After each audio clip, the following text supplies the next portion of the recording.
Hello, good afternoon, everybody.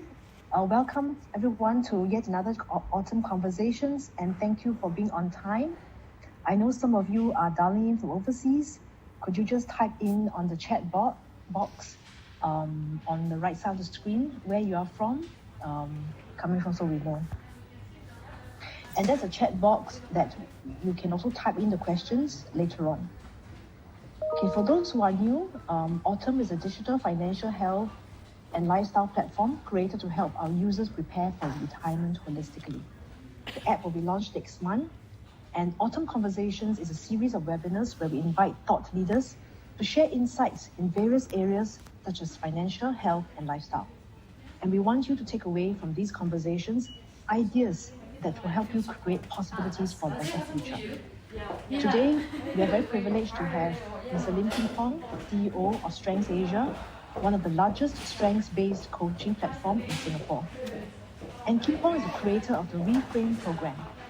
REFRAME is on helping high achievers get clarity, capabilities, and reframed their current success to designing their best lift of purpose, greater joy, engagement, and meaning. So whether you're looking for more success in your career or thinking of retiring, let's find out what REFRAME is and how you could apply this to find greater purpose and happiness in your life. So with this, I am going to introduce Kim Pong. And Kim Pong, the floor is yours.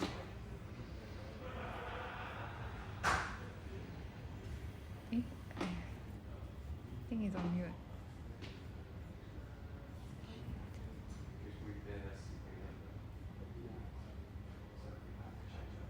Adeline, are you able to hear me loud and clear? Could you give me a response, please, just to make sure? I can hear you now. All right, good. Thank you very much. So once again, a very good afternoon, everybody. My name is Kim Pong. As Adeline introduced me, I am, as she mentioned, right, the CEO and founder of Strengths Asia. A great pleasure to be meeting all you friends from India, from Singapore, from Kuala Lumpur, from Germany, from Brunei, from all over the place here. So welcome and thank you for spending this 1 hour, with me. In the course of my sharing, ladies and gentlemen, all I'd like you to do is, if there are any questions, go ahead and plunk them on the chat box, and then, at the appropriate time, hopefully, I will have that ability to give you a response, to your questions here. A little bit background on myself, Strengths Asia is the company that I work with, and essentially, the very core of everything that we do in Strengths Asia is really helping people to become better humans, and at the same time helping people to be able to build a culture of engagement, right, in their organizations, in their communities, in their families, in the people, in the work, in their lives that they are part of here altogether. And the whole idea of retiring is really something that I began thinking about, many years ago, and I came to one simple conclusion, ladies and gentlemen. I think if you think about retiring, it is actually a very dangerous and very slippery road, because when we retire, essentially we are retiring from the very things that has always been keeping us alive, keeping us energized, making us really, really purposeful in everything that we do. So what are we retiring from? Ken Blanchard, the guy that wrote The 1 Minute Manager, actually had a reframe on the word retiring. And it says, guys, what about considering the idea that instead of retiring, why don't we think about how do we refire, right? So instead of retire, how do we refire? How do we refire, from our lives, given what we have today, into something that's a lot more meaningful, a lot more purposeful, a lot more greater in terms of satisfaction and accomplishments here. So the whole idea of reframe essentially is really about the idea of, hey, what is it about us that describes us, right? So if you actually look around yourself and if you actually think about yourself, many of us, we are subconsciously amazing, but often we are consciously normal, isn't it? It's like when nobody's looking, sometimes we amaze ourselves with this ability to surprise ourselves at the things that we say or the things that we do. But to be able to repeat that consistently all the time, many of us sometimes may even struggle with that, right? We are subconsciously amazing, but often we are consciously normal. So the challenge for every one of us, right, whether you are retiring or not, the challenge for every one of us here is how do we make amazing, normal, every day? Now, for all of you here today, who is at the talk here, I really want to ask you this question here. As you think about, retirement, as you think about purpose, as you think about meaning, as you think about making your life, amazing, normal, every day, my question for you essentially is this, right? What do you want to get clearer in your life today? Or what do you want to get clearer in your life over the next 3 years, over the next 5 years, so that your life will be a richer life? Your life will be a better life. Your relationships will be better. The work that you do will be better. The things that surrounds you, will be better. So this is my question, right? What do you want to get clearer in your life? And in order to get the answer from you, because I cannot see you, but you can see me, I'm going to ask you to get onto your phones or onto your computers, right? And go to the website menti.com, menti.com, right? Which is actually on the right side of the screen here. And then once you get to menti.com, all I'd like you to do is to key in the code 3096456. And go ahead and just, give me 3 simple ideas, right? Or 1 to 3 simple ideas on what you want to get clearer in your life so that your life will be, richer, fuller, and better in all aspects of relationships, of work, or those things that you are interested in, right? So what do you want to get your life, what do you want to get clearer in your life? Go to menti.com right now, 3096456. So what I'm going to do here right now is to share screen with you on what is going on here. And let me start the presentation on this. Okay. So I'm just waiting for you guys to get onto the code here, and let's see whether we are able to get any response from your side here, right? So I am going to do this. So what do you want to get clearer in your life, right? So the first one that came in, to be charged up or to slow down, right? Okay, to charge or to slow down. You want to get clearer on that. Do I want to charge ahead? Do I want to slow down? What else? Right, there are more than, there are more than 30, 40 people in this room here. I'm sure, we will get a lot more information coming in, right? So health, financial security, purpose, right? So purpose right now is probably the single most common ideas here that is part of what we are trying to look at. There's financial security, there's self-motivation, there's the master of my time, there's the passive income. I like that very much. Career breakthrough, absolutely. Start our own practice. How do I refire? Better relationships, be happier, right? I want to get clearer in raising my kids or spending time with my kids. Happiness. So health, purpose, happiness, it's so far right in the center of everything that we are doing here right now. What else is there? Keep it coming, right? This is really, really interesting. So we have about 26 to 30 people who are responding to this. So we have financial security, we have purpose, we have health. All right. I think we pretty much have gotten a lot of the input from everybody here. Thank you very much, everybody.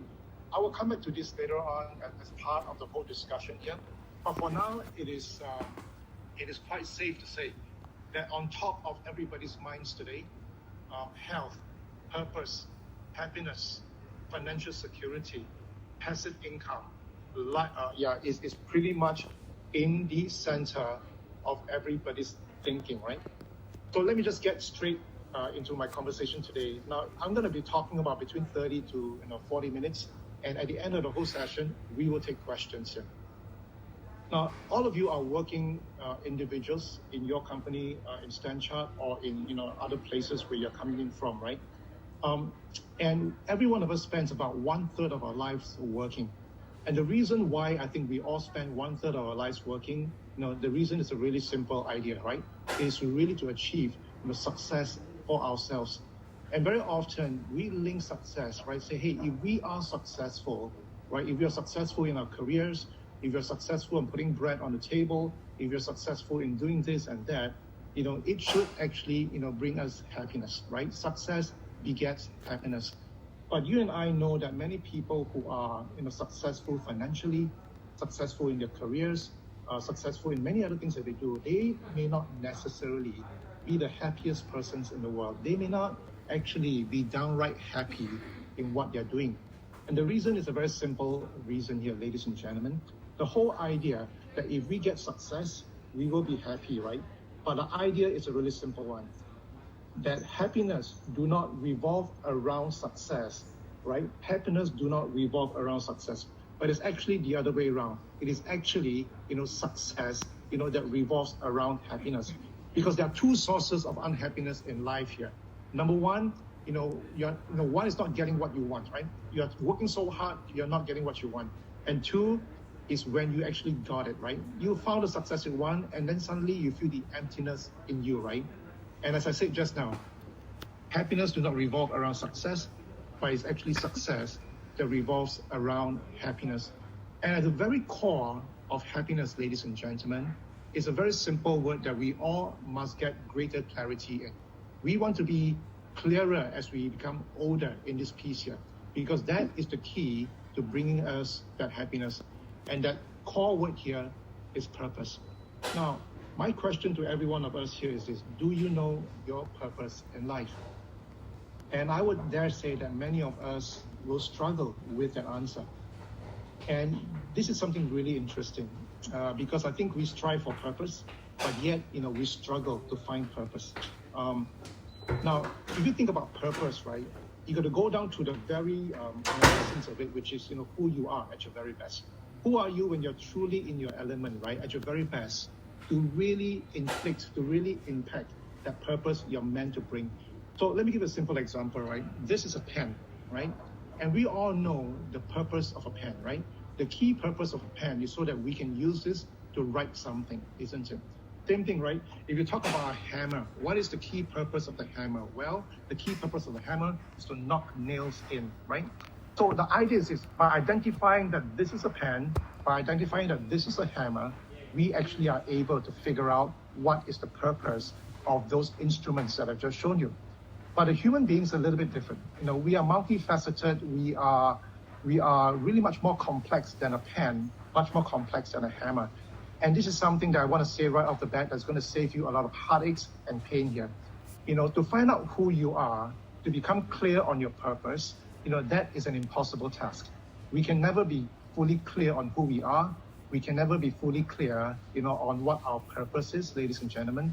But what you and I can do is to do some things with our lives, do some things with our network, do some things with our experiences, and be able to get clearer on who we are when we are truly in our elements, and what we do in our purposes here, right? So try not to, so this is the first part of the reframe here, right? Don't get clear, but get clearer. The minute you tell yourself get clearer, the whole dynamics of your exploration of the way you live your life become dramatically different. And to find a purpose, in our lives here, it's all about, not just about the work that we do, the activities that we are part of, but it is the person at work. It is you at work. It is you who's in the center of everything here. And, I want to quote, recount the story of a really, really, top of the line management guru, right? If I can use that word. His name is called Peter Drucker. And Peter Drucker looked at a person's life in two very simple ideas here. He says that everybody, we have two lives, right? Or two kinds of lives. Life number one and life number two. So what is this life one, life two all about? Let me explain what life one and life two, what it's all about, right? So life number one is about us, making a living. Every one of us are doing that right now, right? We spend all our energies, we spend all our time, we spend all our resources, right? Getting the education, getting all the training, getting all the resourcing, right? So that we can get out there and make a living. And this is a really, really interesting idea here, right? Many of us are so familiar with making a living. But then Peter Drucker, has a second view of how we live our life, and that's life number two. And the way he looks at life number two is simply this, right? Life number two is not just about making a living, but life number two is about making a life, right? So if life one is about making a living, life two is about making a life. And what does that mean? It means that how do we live our life in such a way where we can constantly be thriving, where we can constantly be flourishing, where we can constantly be excited about what we are doing, whether the environment is for us or against us, that we are really, we have this unstoppable motivation to move forward, and continue to invest our lives into things, into people, into relationships that truly matter. And one of the things that, Peter Drucker realized was really interesting, right? He realized that when you think about life one and life two, of our lives here, life one, making a living, life two, making a life, he found that, when we look at life one, many of us are professionals in life number one. We are over-prepared for life number one. But when it comes to life number two, we are grossly underprepared for life number two, and we're just mere amateurs, isn't it? Now, imagine, right, you're in the office and you go into a meeting and you're talking about millions of dollars of investments and all that. Very often, many of you who are in the banking industry, right, you're at the top of the game here. You know what you're talking about. You have the experience, you have the know-how, and you talk like you're the king of the world. And you're the professional here, right? But then when it comes to life too, which is your own personal life, your relationships, the things that matter most intimately to you, the things that's been buried under layers of obligations and they're like struggling to come out, all of a sudden, all those things, right, you struggle to articulate them, you struggle to define them, you struggle to live a life much more fuller and beyond that life, of life number two here. So life one is about making a living, and life two is really about making a life. Now, why is it that when it comes to life number two, do we struggle so much? Do we struggle about defining what that life two looks like? Defining, beyond making money, is there something beyond that, right? And that is a great mystery. But if you know this guy called Jim Collins, right, the guy who wrote the book From Good to Great, he made a very astute observation about life number two. And this is the observation. He said this, right? Why do professionals, right, why do professionals capitulate to irrelevance after we have spent decades accumulating empirical wisdom, right? Why capitulate to irrelevance after we have spent decades accumulating empirical wisdom? Let me just explain that to you, what that means, right? What Jim Collins is saying is this: we spend years, 10 years, 20 years, 30 years, working our guts out, become really, really good in our profession, and gathering all the empirical data of what we are good at, what we are not good at, what we love, what we hate, the people we are amazing with, the people that we struggle with, the things that we love to do, the things that we hate to do. All these are the empirical evidence given to us, from the privilege of paid work. Somebody paid you good money to accumulate all this empirical data in your life. And then when it comes to life number two in our life, all of a sudden we freeze up. We have no freaking idea. What do we want to do with our life? We have no idea how to be happier. We have no idea how to find our life purpose. We have no idea, on how to think about, things beyond just financial security. Now, don't get me wrong. I think financial security is important. For some of us, you've already achieved financial independence. What's next, right? Are you going to continue to kind of drive, your head to the ground, earning more money that you no longer need, right? And asking yourself, what's next? More money, or a different answer to that question, right? And for those of us, who are not financially independent, sure, we are making the money in life one, right? And life one for many of us will persist, for a very long time. But while you are living out that life one, where is your life number two? Jim Collins says you have enough empirical data, right? If you're 35 years old and above, right, you have more than enough data in your life to figure out a little bit more on how you can get clearer with meaning, with purpose, with influence, and with impact here. So my question to everybody here, ladies and gentlemen, if you know what I'm sharing with you right now, and if you resonate, with what I'm sharing with you right now, my challenge to you here is this, right? Would you give yourself full permission to reinvent yourself all over again, right? Would you do just that? Our life is really not about the ultimate destination, right? So an ultimate destination is a life one destination. I need to make money, put bread on the table. I need to have $1 million by the age I'm 30 years old. I need to be able to do this. I need to be able to do that. Those are destination-driven, kind of objectives here. That's life one, right? And very often, when you arrive at the destination, some of us will go like, all right, checklist done, right? But many of us may be asking the question, what what's next? Why do I feel like, I'm not as excited as I thought I would be, when I actually have arrived? So life one, it's not just about, our life is not just about the ultimate destination, but our life really is about creating the ultimate journey and adventure of a lifetime here. My challenge for you here is this, right? You have the power to be able to create something amazing going forward. That's why I think Ken Blanchard talks about, not retiring, but refiring. How can you take all that empirical data of your life and begin to create an adventure, a journey, right? That's going to make your life an amazing lifetime. Amazing lifetime to be in. So my question for you, ladies and gentlemen, is just, right? Knowing what you know right now, what would you focus on? Because what you focus on will grow bigger, right? You basically take over, your vision. So would you focus on life number one, or would you focus on life number two? If you focus on life number one, you're going to wake up one day realizing that, my gosh, I've just squandered all my time focusing on that destination, and I totally forgot about the adventure. I totally forgot about the journey here. When it comes to life two, which is about making a life, the challenge here is not about doing one thing, but you guys are in the banking industry, so you know exactly what I'm talking about. It is not about one asset, but it's about how do you then begin, right, to move away from your status quo asset classes and begin to move them into other assets, right? And then consider the possibility that for life two, it may not just be one thing that you're trying out or two things that you're trying out, but it is about a portfolios of life two here, right?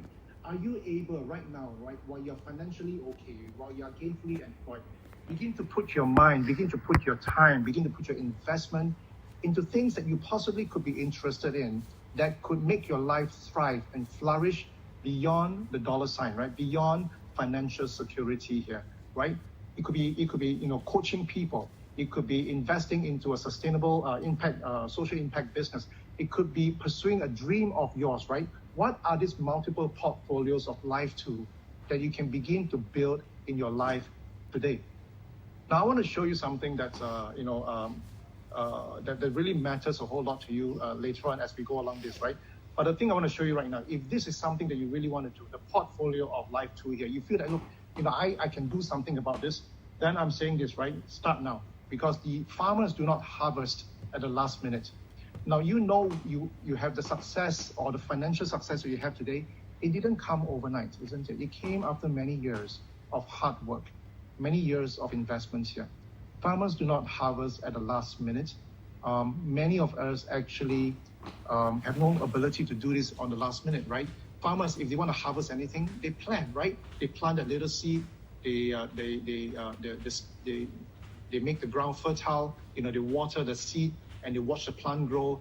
And then at the right time, they are able to harvest what they've set their hearts up to do. So if you want to be figuring out what life two could possibly look like, well, start now, because it is of urgent matter that you begin to do what you need to do right now. Now, let me just put this into perspective for everybody here as I'm sharing this, right? Now, if you can imagine, right, that, right now, most people live more than 70 years, but it used to be that the average life of everyone is 70 years. And in some good ancient books, they say a good life, right, is when you live for full 70 years. Now, just imagine right now, what if we compress this 70 years into just 7 days of our life here? So just to look at our perspective of this 70 years of life that we're living, right, through the prism of just 1 week in our life, what would our lives look like? So let me just very quickly share with you, what this potentially could be like, right? So if you think about, our lives here, there's Monday, there's Tuesday, there's Wednesday, there's Thursday, there's Friday, there's Saturday, and there's Sunday, right? So essentially, these are, 7 days in a week here.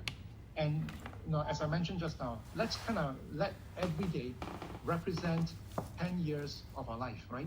So Monday is 10 years, Tuesday is 20 years, Wednesday is 30 years here. Now, I'm a Singaporean, and at the age of 18 years old, I was conscripted into the army, right? So which means, on Tuesday mid-afternoon, right? On Tuesday mid-afternoon, I was conscripted into the army. Then after the army, I came out at 21 years old and I went to the university. At the age of 21 years old, I went to the university, right? So I actually went to the university on Wednesday morning.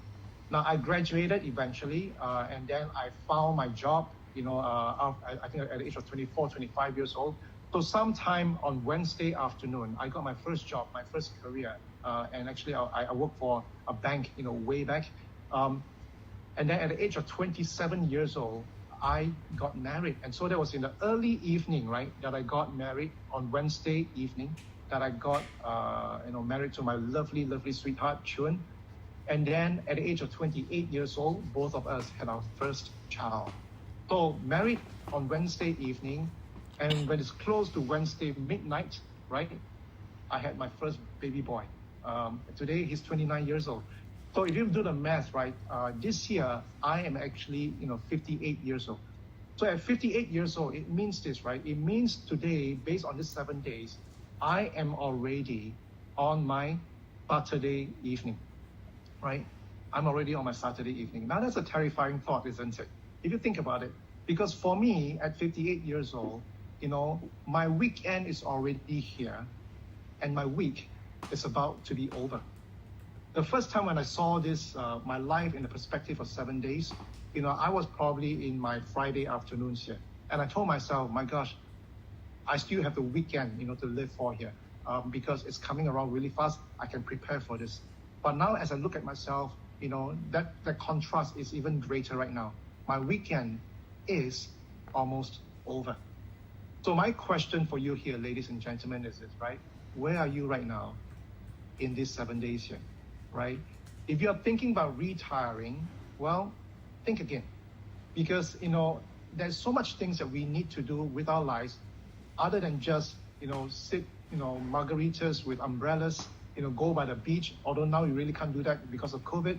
But how many margaritas can you drink? How many travels can you go? How many meals can you take? How many hotels can you be staying to be fully satisfied with retirement? You'll find out very, very shortly that you're going to be really, really tired of that. So once again, back in the 7 days, where are you in these 7 days?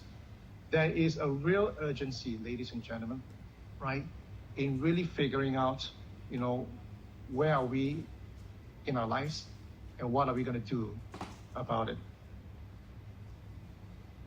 You and I, have the ability, we have the power to decide whether we are going to be creative with our life or be totally destructive with our life or simply be bland, be normal. And I'm going to tell you this, right? Many people in the world would choose either to be bland or choose either to be destructive. But yet again, you and I, we hold that power of being able to be creative with our life so that we can begin to create the ultimate journey, ultimate adventure, of a lifetime for ourselves, for the people that we love, and for the people, that we want to live this journey and adventure together with you. And the thing that stops us, from, whether are we creative or whether we are destructive or even bland, a lot of it is not about your capabilities. It's not about your experience. It's not about what you have, right, or don't have. But it all resides on a very simple thing that's right here in the center of your head here, and that is your mindset here. Your mindset dictates what you will want to do. Your mindset dictates how you see the world. Your mindset dictates what is it that you want to do with your life. Would you want to be creative? Would you want to be destructive?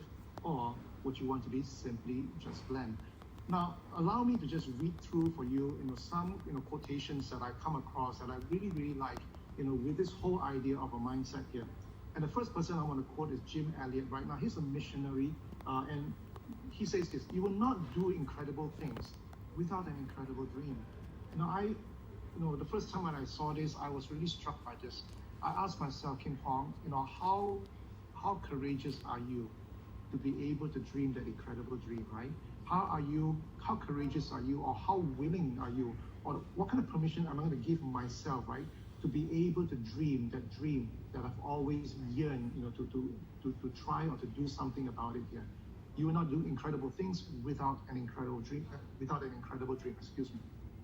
The second person is a coach by the name of Debbie Millman, and she said, if you imagine less will be what you undoubtedly deserve. Now that is a scary thought, isn't it?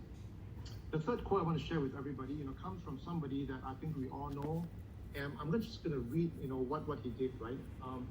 What he did was this, right?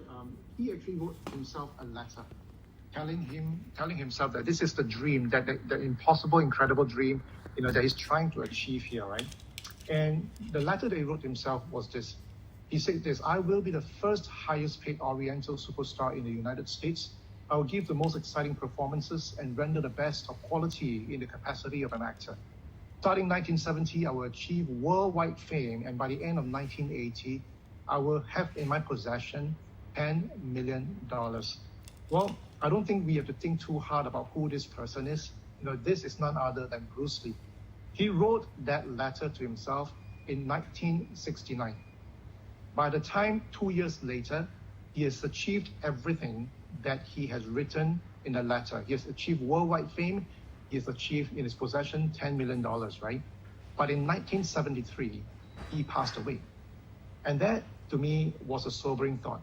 Can you imagine that if Bruce Lee had never set himself, that incredible dream for him to pursue, if he had never thought of himself to be able to want to pursue certain things, beyond what he currently was, we might never be able to see the likes of Bruce Lee in the way we knew him today. There's something about the guy that only he can truly bring to the equation, that only he can truly bring, to the stage. Only he can do that. And if he doesn't do that, there's no one other than Bruce Lee that could possibly do that. You and I, we are unique people. We are tasked, we are hardwired to do certain things, to try certain things uniquely in our own way, and only we can do it. Now, I know that the Standard Chartered, do a lot of strength work, using the Gallup-Clifton strength here. And if you recall what you have learned here, to find somebody as uniquely as you, that probability is actually 1 in 33 million, right? Now, and if you look at the math here, right, that is near impossible. To find somebody else that's just like you, to find somebody else that's just like Bruce Lee, to find somebody else that's just like Steve Jobs, to find somebody else that's just like Lincoln Pong, to do the very work the way we do it, at our very best here. And the last quote here is this, right? Who you say you are or not, you become. Now, who said that? Well, I just did, right? I said that. Who you say you are or not, you become. So how do we get, going on this whole idea, right? How do we, begin to build a life tool, begin to build a portfolio of life tools here, right? And not get stuck in life number one here. How do we stop being professionals in life number one and just being mere amateurs in life number two? How can we be professionals in life one, and at the same time, how can we be professionals in life number two here? I run a class called the REFRAME Masterclass, that helps professionals like you, that helps people who are thinking about retiring, reframe their lives, and step up, from where they are and begin to create that adventure and journey of a lifetime here. And in the work that we do, we figure out that, hey, there are 3 basic things that we all need to find out in order to be able to progress from life 1 into life number 2 here. So let me just share with you very quickly what this is all about. So the first thing I think we really want to help people figure out, there are 3 things essentially, right? So let me just draw this out here right now. We're going to go 1, 2, 3. Let me draw it bigger so that you all can see it better, right? Sorry about that. So it's going to be 1, 2, 3, right? So there are 3 things here. The first thing that you and I really want to find out about ourselves is our strength, right? What is our strength? And if you think about strength, essentially this is describing this is our best how, right? Strength essentially, describes for us your best how, your best way of seeing things, your best way of approaching things, your best way of getting some things done or moving, right? And every one of us is uniquely different here. So the first one is to find our best how. And there are 3 things that we need to find out, from our strengths here. Number 1, it's our talents or our gifting. What are something that you're naturally hardwired to be talented in? What is something that you're naturally hardwired to be really gifted in, right? Do you know what they are, and do you know, what kind of joy or what kind of pain do they bring to people, right? What is your talent? Now, just because you have talent is a potential. You need other things to be able to build strength in this piece here, right? So the second thing that you want to look at your strength here is, what kind of skills do I need, right? What kind of skills do I need in order to be able to test out something in my life number 2. So a number of us say, oh gosh, I've always often felt that I want to be coaching people. But then I do not have the skills. But you're thinking about that. You have this motivation. You have this unique, natural motivation of wanting to say, yeah, I love to do that, but we don't have the skill. Well, then the question is this, right? What skills do you need? The third thing about strength then is this, right? It's about, what kind of experience or what kind of knowledge can you acquire, right? What kind of experience and what kind of knowledge can you acquire? And very often, right, because a lot of us, we are, stuck in life number 1, we never think about really getting out there to expose ourselves to simple experiments that are low cost, low risk, but at the same time will enable us to be able to get out there and do something different from our day-to-day here. So these are the 3 things here: talent, skills, and experience and knowledge for strength. This is our best how. The second thing that we're going to think about is our passion, right? What is our passion? Now, Soren Kierkegaard, the philosopher, defined passion as something that is the dream, is the hope of the possible. So a lot of times, passion, people think about passion, we find it difficult to describe what that is, right? But I love the way Soren Kierkegaard described it. It is the hope of the possible. It is not the fantasy of the impossible. Because passion is something that is doable if you, are able to deploy your right talent, if you're able to acquire the right skill, if you're able to have the right experience and knowledge surrounding you, right? So passion. Now so if strength is our best how, passion is our best why. This is why we do what we do, right? This is why, we get out there and put bread on the table so that, we are able to pursue our passion, the things that matters to us most, right? And there are 3 things that we want to help people figure out about passion here. The first thing about passion is it is something that fascinates you, right? What is it about passion, about a particular thing that fascinates you all the time? So for example, if you're listening to somebody talking about conversation in investment, for some strange reason, you may get so wildly fascinated about the whole idea of investment. For some of us, it could be about coaching. For some of us, it could be about, serving the women. For some of us, it could be about, arts. For some of us, it could be about travel. What is something in your life, in your exposure so far, that every time when you hear people talking about it, or you come across it, you are absolutely fascinated, being fascinated with the idea, or fascinated with the idea that you can be involved in developing, growing, or transforming those things there, right? The second thing about passion is this, right? It's about something that you value deeply. This is something that is, beyond fascination, but this is something that's very deep seeker. It is your values, it's your principle. Now, very often, I'm extremely passionate about coaching. And the reason I'm really passionate about coaching is because, deeply in me, right, there's this value of helping people see the better of themselves. I guess this comes from my past life when I was a younger boy. I felt that when I was growing up, nobody really cares about what Kim Pong thinks. Nobody really notices Kim Pong, right? But yet in my spirit, in my heart, in my body, in my brain, it is brimming with enthusiasm. I want to get out and do something about it, but nobody seems to care and nobody seems to know. And I told myself, my gosh, this is something that I really am passionate about. As I help myself, release those things that really I yearn for, I'm motivated by, I want to help people do the same thing here.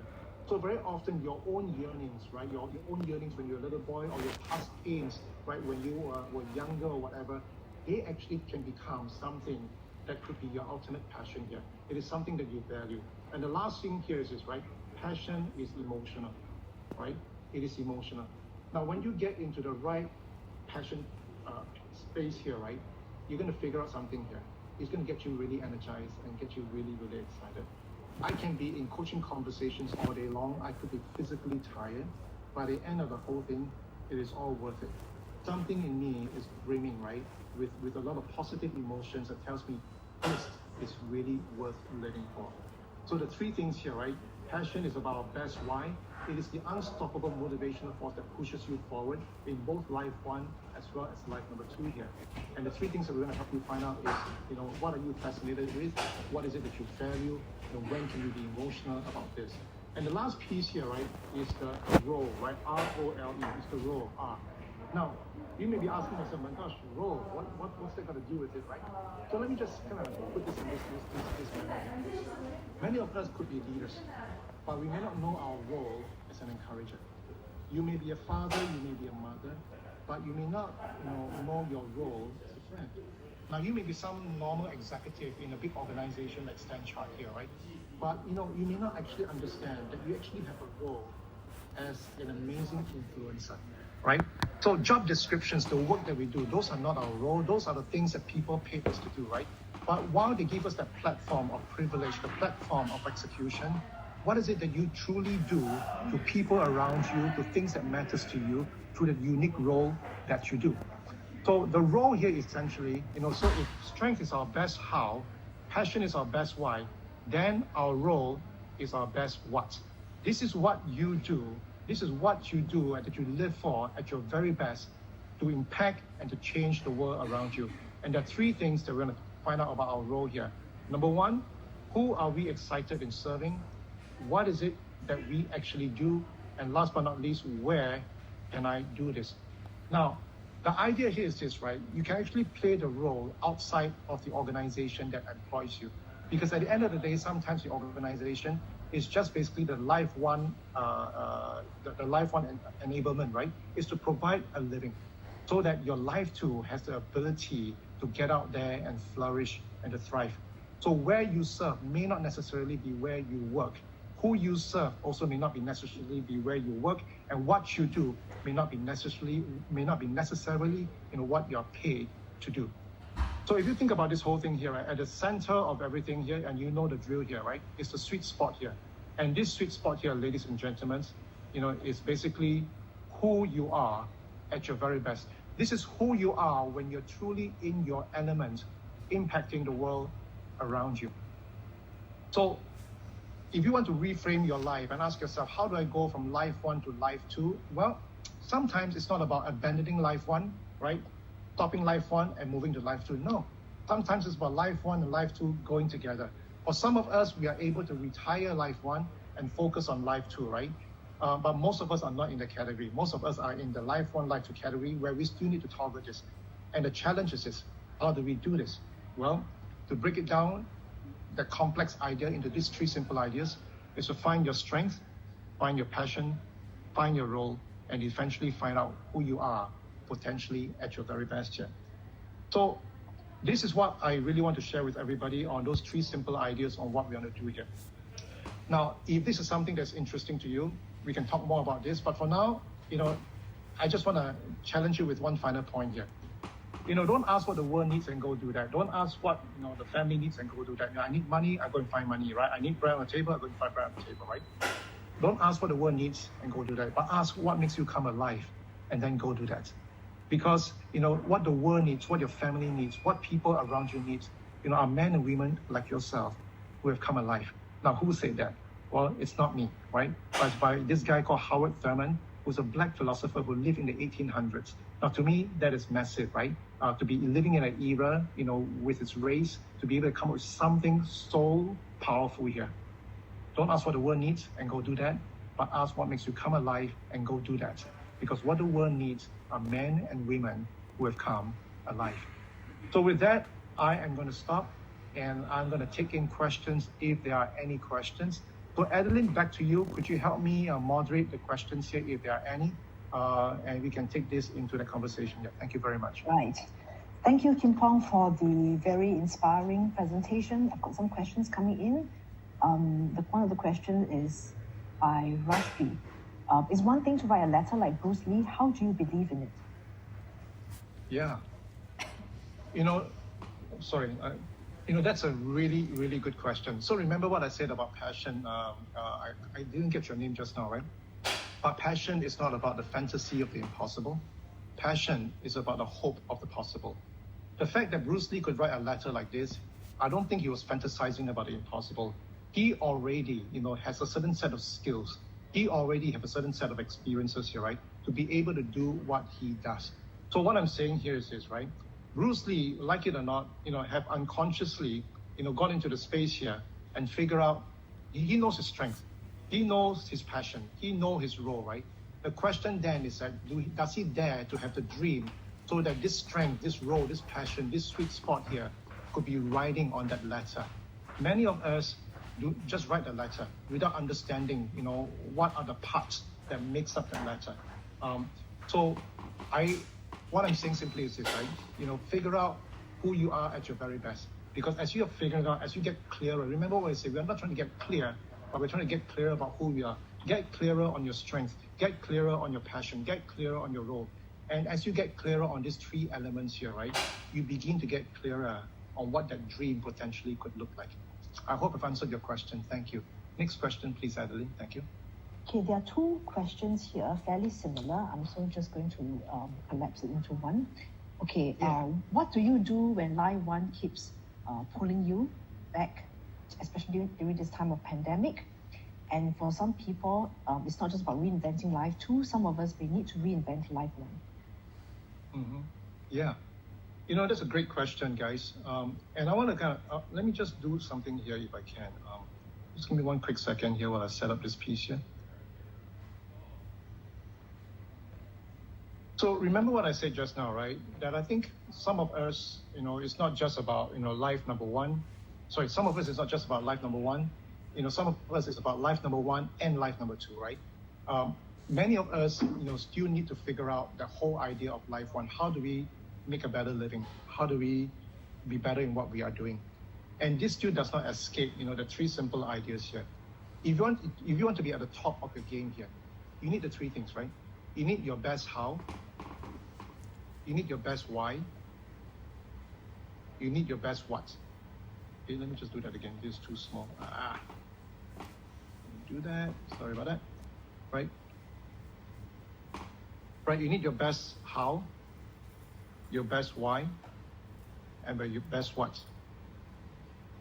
I'm saying that, if you spend some time understanding yourself, knowing yourself, you begin to understand the ingredients that will make for your success. Very often, we are just charging ahead, doing the things that we want to do without really thinking about what is it about us that is different from other people so that we can charge differently here, right? So the best how piece here is this, right? I may be in the bank doing investment work here, but how do I treat my customers? How do I treat my people? How do I understand the work that I'm doing? My unique how is very different from everybody else. Because if you're copying the steps from other people, if you're following what people are doing, at best, you're second class, right? But if you are able to figure out, hey, what is your own unique how in doing what you're supposed to be doing, then you have a shot, right, at being able to be at your very best here. One of the things I told myself one day, right, when I was very, very discouraged with myself, I said, why am I so discouraged? And I said, well, because I'm not having the success that other people are having. And I asked myself, why? I said, because, I did everything that they did, but it's still not successful.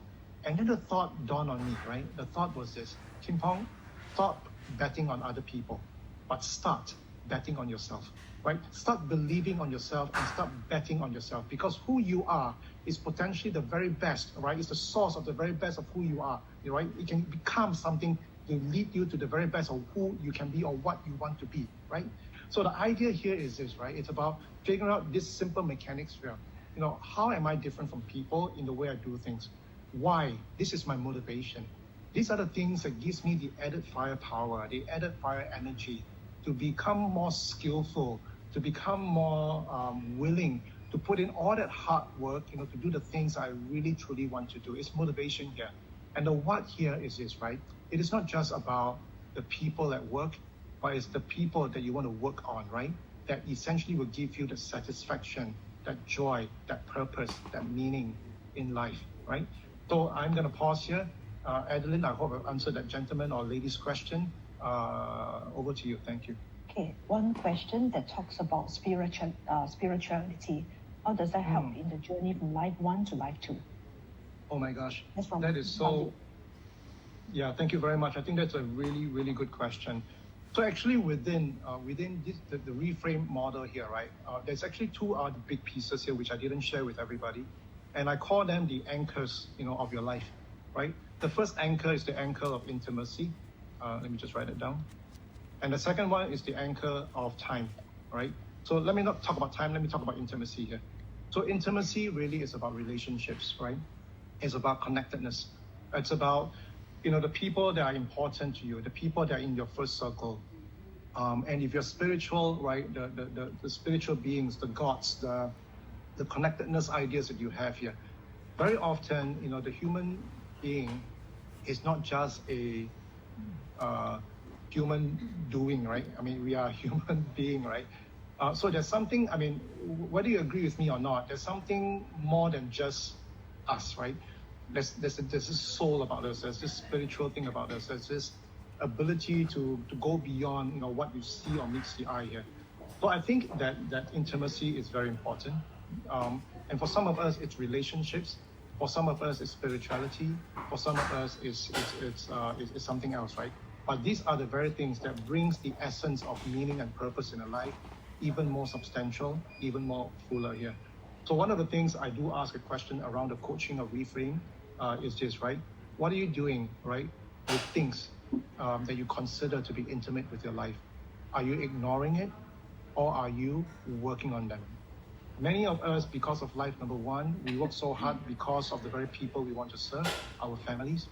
But in the course of working so hard, we actually ignore our families unintentionally, not by choice. And many of us, to be honest, at one point in time, we do realize, gosh, what am I doing? Why am I spending, why am I giving my life to the bank? Why am I giving my life to the work here, right? And what about the lives of my people, the lives of my children, the lives of my partners, my wives, my husbands? Yeah. So that's the spiritual angle on intimacy here, if I can kind of answer you in that manner. Thank you. Adeline, back to you. The two more questions here. We'll take the last two questions. One question is by Chandra, who talks about in the early period of life one, lacks, and life two is going good. At the middle of the career, life one goes forward, but life two takes back seat. So how do you navigate this? And you talk about having life one and life two concurrently. Yeah. Yeah, I think that's a great question, Chandra. And my quick advice to you is this, right? Be authentic, be intentional, be frequent, and do it over time, right? So let me say that again. Be authentic, be intentional, be frequent, and do it over time. Be authentic is just recognize what is it that you really want. Don't ignore that, all right? Don't ignore the things that is about you. Because every time you do that, you just gave up a little bit of yourself. Secondly, be intentional. Now, to be intentional means let's do something. You don't need to do big things, right? But let's try something small. So, for example, if you want to, become a big-time coach, right? You don't have to sell your business and become a big-time coach. Start by, applying for courses that doesn't cost you too much money and try that out first and see how that goes, right? Or if you want to be involved in a social enterprise, don't immediately volunteer all your time, but get in there and say, look, I want to be intentional about serving the social enterprise. I'll serve maybe one time, every 2 weeks, and I want to trial this for the next 3 months, right? And if that's okay with you, let me do that, right? So it's intentionality. The third thing is be frequent. That means to do this frequently, may not be routinely or consistently, but to make sure that in your calendar or somebody could hold you accountable for that you're frequently actually acting out your intentionality. And the last piece here essentially is overtime. Do this overtime. And if I could take all these four things and summarize it into one simple statement, the simple statement, which is the answer to your question, is this, right? Success is action, right? Don't think about perfection. Don't think about completion. Don't think about, oh my gosh, I'm going to make it or I'm going to fail. No, forget about all that. Success is action. Get out there and try something. Because every time you get up from your chair and you try something that has been pulling you back all the while, that itself is success. And trust me on this, right? The more action you take, the more successful you will feel and the happier you will become here. The idea is simply this, right? You're responding to your authenticity. You're responding to your intention here. So the summary answer to your question, success is action. Thank you.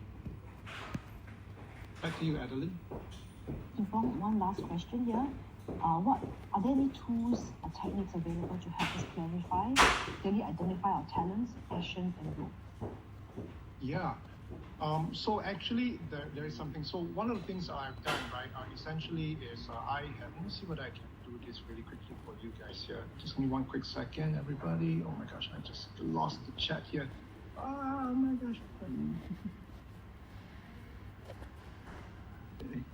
So yeah, one of the things that we have done to whoever was asking that question is, I do run a class called the REFRAME Masterclass. And the REFRAME Masterclass essentially, it's a 2-day program where we, kind of bring, like-minded people who are pretty much on the same journey or same desire to get greater clarity in who they are, what they want, right? And, if you're interested, in getting greater clarity around those 3 ideas I shared with you: your strength, your passion, your role, and what could your life tool look like, and how could this impact your life, number one.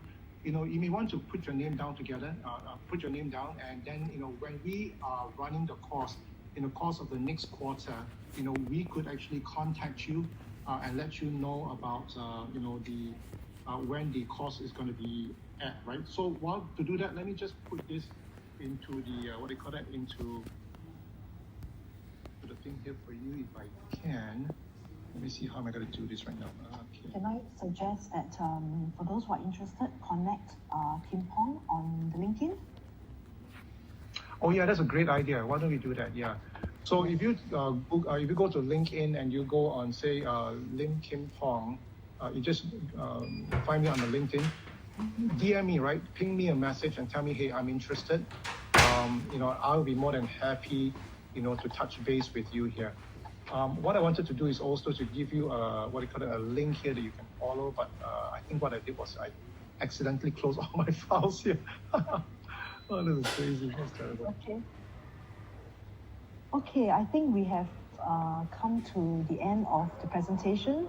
I think, Kim Pong, thanks a lot for your insights, very reflective and thought-provoking session, and inspiring quotations as well.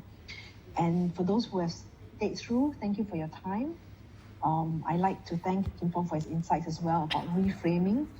Let's not talk about retirement, but reframe for a future of possibilities, right? Yeah, by being authentic, intentional, finding your strengths, and a future of purpose, happiness, financial security, and good health. I think that was the keywords that came out from the word cloud, the mentee survey earlier. Yeah. And Adeline, can I? Yes, actually, do you want to post the mentee code on the chat as well, just to get everybody to get on? Yeah, no, so what I do is to post this here for you, right? Which is, so this is the, this is the link. If you can't find me on LinkedIn, you may want to take a photograph of this, everybody. Take a picture of this. If you click on the link later on or key this onto your browser, right, it'll bring you to a page where you could put in your details, and then that will allow me to contact you when any of the Reframe Masterclass workshop is happening in the next quarter here. So go ahead, take a picture of https://strengthasia.lpages.co Reframe Masterclass here.